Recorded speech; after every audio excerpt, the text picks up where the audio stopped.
देखिए, जिस तरीके से इंदिरा गांधी जी ने, हमारे जो प्रधानमंत्री रहे, उन्होंने उस दिन इमरजेंसी लागू किया था पूरे देश के ऊपर। और बहुत लोगों के ऊपर, हज़ारों लोगों के ऊपर यातनाएं उस समय करी गई। बहुत लोगों को अरेस्ट किया गया, जेल के अंदर मीसा जैसे एक्ट लगाए गए, जेल के अंदर उनके ऊपर अत्याचार हुआ। तो इस तरीके से एक ऐसा वातावरण उस समय तैयार किया गया था कि जिसमें डेमोक्रेसी की मर्डर हो गई थी। और आज उनके ही जो डिसेंडेंट हैं, वो संविधान ऐसे ऐसे करके, जैसे कोई फिल्म स्टार जाता है हाथ लहराते हुए, ऐसे संविधान को लहराते हुए सब जा रहे हैं, शपथ ले रहे हैं।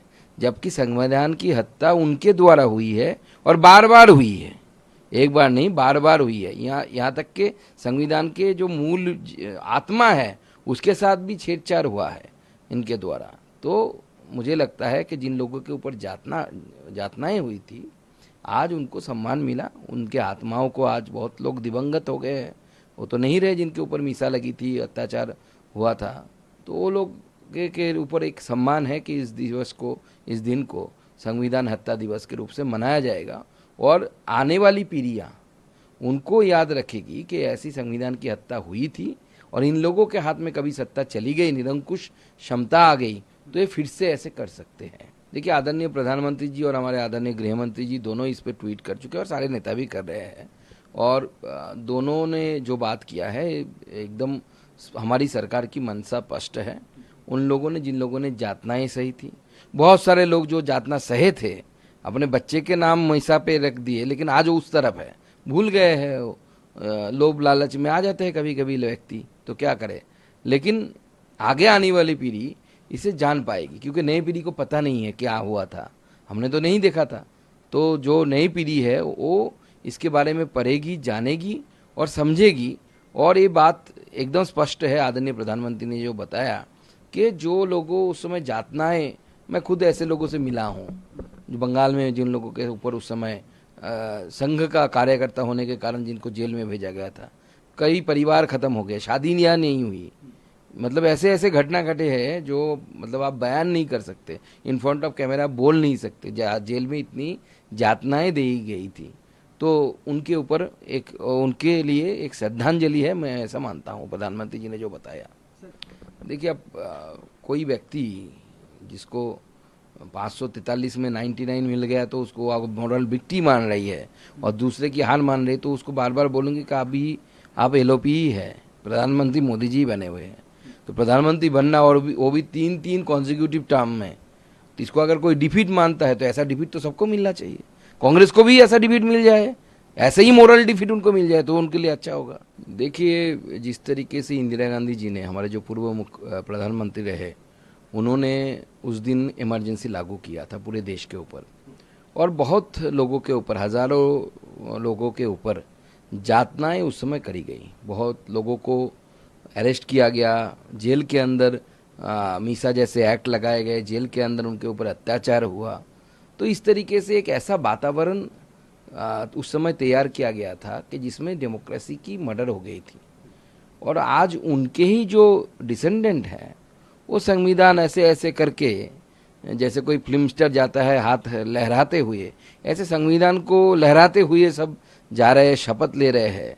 जबकि संविधान की हत्या उनके द्वारा हुई है और बार बार हुई है, एक बार नहीं बार बार हुई है।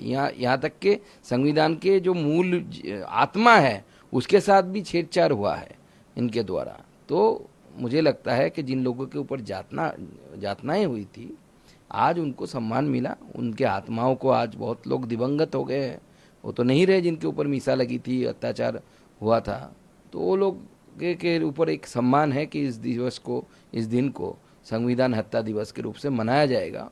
और आने वाली पीढ़ियाँ उनको याद रखेगी कि ऐसी संविधान की हत्या हुई थी और इन लोगों के हाथ में कभी सत्ता चली गई, निरंकुश क्षमता आ गई, तो ये फिर से ऐसे कर सकते हैं। देखिए, आदरणीय प्रधानमंत्री जी और हमारे आदरणीय गृह मंत्री जी दोनों इस पर ट्वीट कर चुके हैं और सारे नेता भी कर रहे हैं।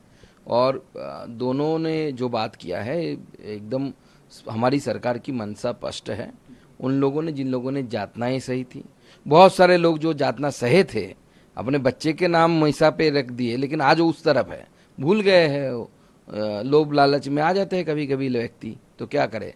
लेकिन आगे आने वाली पीढ़ी इसे जान पाएगी, क्योंकि नई पीढ़ी को पता नहीं है क्या हुआ था, हमने तो नहीं देखा था। तो जो नई पीढ़ी है वो इसके बारे में पढ़ेगी, जानेगी और समझेगी।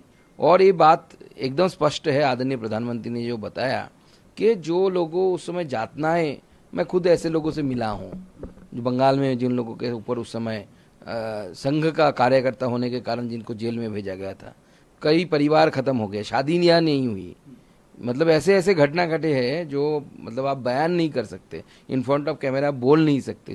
जेल में इतनी यातनाएं दी गई थी, तो उनके ऊपर एक, उनके लिए एक श्रद्धांजलि है, मैं ऐसा मानता हूँ प्रधानमंत्री जी ने जो बताया। देखिए, अब कोई व्यक्ति जिसको 543 में 99 मिल गया तो उसको आप मॉरल विक्टी मान रही है और दूसरे की हार मान रही है, तो उसको बार बार बोलूँगी कि अभी आप एलओपी ही है, प्रधानमंत्री मोदी जी बने हुए हैं। तो प्रधानमंत्री बनना, और वो भी तीन कॉन्जिक्यूटिव टर्म में, तो इसको अगर कोई डिफीट मानता है तो ऐसा डिफीट तो सबको मिलना चाहिए। कांग्रेस को भी ऐसा डिफीट मिल जाए, ऐसे ही मोरल डिफीट उनको मिल जाए तो उनके लिए अच्छा होगा।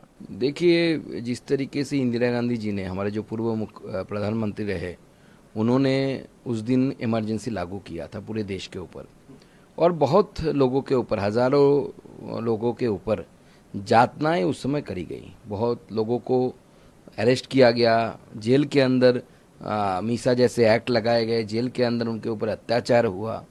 तो इस तरीके से एक ऐसा वातावरण उस समय तैयार किया गया था कि जिसमें डेमोक्रेसी की मर्डर हो गई थी।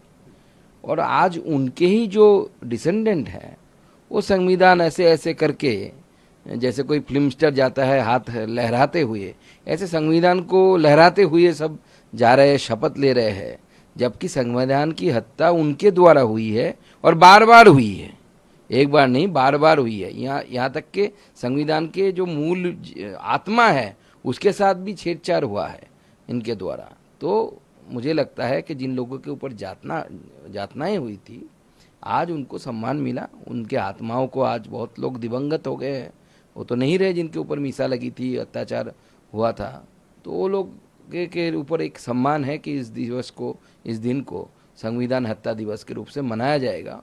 और आने वाली पीढ़ियाँ उनको याद रखेगी कि ऐसी संविधान की हत्या हुई थी और इन लोगों के हाथ में कभी सत्ता चली गई, निरंकुश क्षमता आ गई, तो ये फिर से ऐसे कर सकते हैं। देखिए, आदरणीय प्रधानमंत्री जी और हमारे आदरणीय गृह मंत्री जी दोनों इस पर ट्वीट कर चुके हैं और सारे नेता भी कर रहे हैं, और दोनों ने जो बात किया है एकदम हमारी सरकार की मंशा स्पष्ट है। उन लोगों ने, जिन लोगों ने यातनाएं सही थी, बहुत सारे लोग जो यातना सहे थे, अपने बच्चे के नाम मीसा पे रख दिए, लेकिन आज वो उस तरफ है, भूल गए हैं, लोभ लालच में आ जाते हैं कभी कभी व्यक्ति, तो क्या करे। लेकिन आगे आने वाली पीढ़ी इसे जान पाएगी, क्योंकि नई पीढ़ी को पता नहीं है क्या हुआ था, हमने तो नहीं देखा था। तो जो नई पीढ़ी है वो इसके बारे में पढ़ेगी, जानेगी और समझेगी। और ये बात एकदम स्पष्ट है, आदरणीय प्रधानमंत्री ने जो बताया कि जो लोगों उस समय यातनाएं, मैं खुद ऐसे लोगों से मिला हूँ जो बंगाल में जिन लोगों के ऊपर उस समय संघ का कार्यकर्ता होने के कारण जिनको जेल में भेजा गया था, कई परिवार खत्म हो गए, शादी ब्याह नहीं हुई, मतलब ऐसे ऐसे घटना घटे हैं जो मतलब आप बयान नहीं कर सकते, इन फ्रंट ऑफ कैमरा बोल नहीं सकते। जेल में इतनी यातनाएं दी गई थी, तो उनके ऊपर एक, उनके लिए एक श्रद्धांजलि है, मैं ऐसा मानता हूँ प्रधानमंत्री जी ने जो बताया। देखिए, अब कोई व्यक्ति जिसको 543 में 99 मिल गया तो उसको आप मॉरल विक्टी मान रही है और दूसरे की हार मान रही है, तो उसको बार बार बोलूँगी कि अभी आप एलओपी ही है, प्रधानमंत्री मोदी जी बने हुए हैं। तो प्रधानमंत्री बनना, और वो भी तीन कॉन्जिक्यूटिव टर्म में, तो इसको अगर कोई डिफीट मानता है तो ऐसा डिफीट तो सबको मिलना चाहिए। कांग्रेस को भी ऐसा डिफीट मिल जाए, ऐसे ही मोरल डिफीट उनको मिल जाए तो उनके लिए अच्छा होगा।